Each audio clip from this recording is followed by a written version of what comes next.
چالش 10 تا کراپ تاپ ساده اما شیک مدل 2.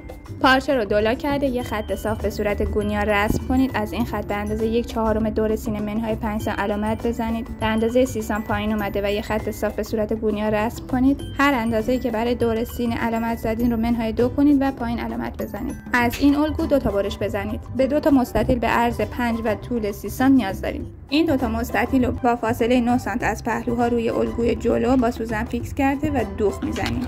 تیکه ها رو از رو به روی هم قرار بدیم و پهلوها رو دوخت بزنید. بعد از دوخت پهلوها قسمت بالا و پایین کار رو هم دوخت بزنید. به 4 تا نوار به عرض 3 سانتی و طول 1 متر نیاز داریم. بعد از اینکه بندها رو آماده کردیم اونها رو به پشت کراپ دوخت میزنیم.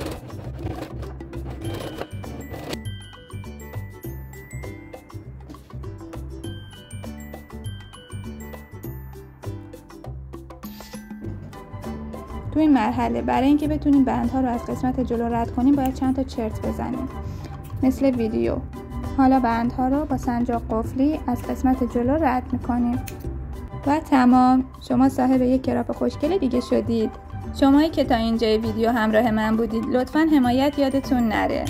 برای دیدن بقیه آموزش ها همراه من باشید.